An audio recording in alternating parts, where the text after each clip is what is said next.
Unresolved Problem segment tonight. Is the media really capable of being objective, thereby being free? Joining us from Boston, Marianne Marsh, and from Washington, Katie Pavlich. And you say, Katie?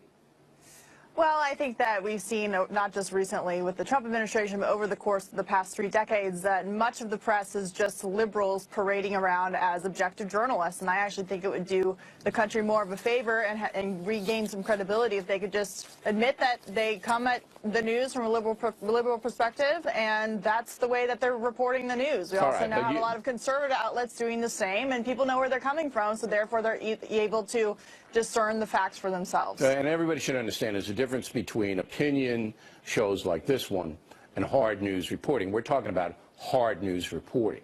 Now, Marianne, Katie, is going to dispute that. She's going to say, and I can read her mind right now, woo! They pay you a lot of money. The media is not liberal. Okay, so I'm going to let you reply to what she's going to say before she says it. How do you answer? You're going to let me reply to Marianne saying that the press is not liberal? She's not going to cop to it. She's not going to cop to that. Well, I can't read minds, so I'm not sure exactly what she's going to say. But the truth is that the majority of journalism professors, the vast majority, 90+% in this country, are liberals. The journalists they produce are liberal. They love going to the White House Correspondents' Dinner when it's a Democrat in office. Now that there's a Republican in office, they don't necessarily want to go to that dinner.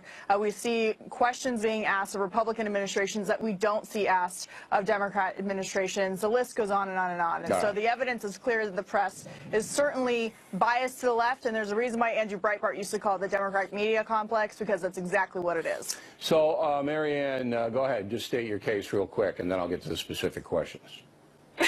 Thanks, Bill.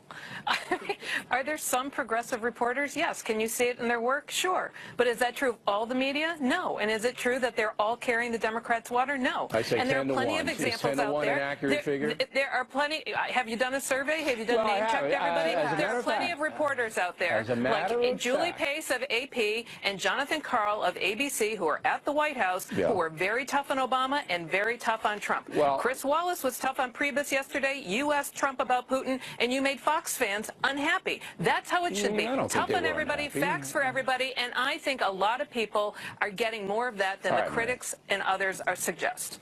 You are a very media-savvy person.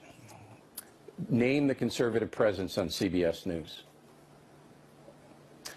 Okay. Name reporters? The conservative presence on CBS News. Name the conservative presence on NBC News. I think John Dickerson is more conservative than you portrayed him in the clip tonight. Maybe that's true, but he's certainly not a conservative presence. NBC News. Robert Costa does a terrific job as a contributor from the Washington Post. Robert Costa? Yeah. I don't even know who he is. I do know who he is, and he's a good reporter. Yes, that is true. He is very good. But he's not a conservative presence. He may be a good reporter. He's on an anchor. He's on all the time as a contributor on all the programming. He's not a conservative. On ABC News, who's a conservative presence? John Karl. John Karl is a conservative, in your opinion? Yes. Okay. CNN, who's a conservative presence? I don't have one for you there. MSNBC. Don't have one for there. Okay. Okay. So I've named 5 of the major. I've named 5. Oh, stop. 5 of the major networks. Okay. And you, to your credit, came up with a couple of names that are debatable, but no major people. And I don't believe that Karl would cop to being conservative. Lester Holt is a registered Republican. But he's not a conservative presence, and nor should he be. Nor should he be. He's an anchorman. Those networks, all 5 of them, don't have anybody there. Okay? And that just makes my point. Now, if I asked you the same question about the New York Times and the Washington Post and the LA Times, you'd stammer and stutter too. They're not there. No, but here, so you asked me if I did a survey, and I did. I studied the operations of all of them. There's no conservative presence. None.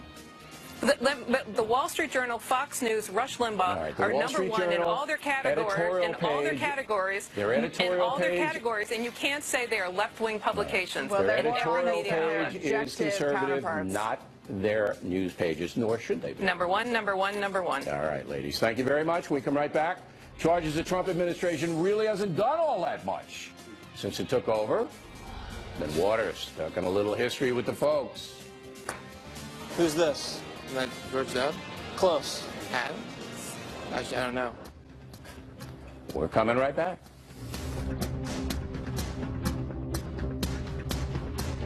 I'll never find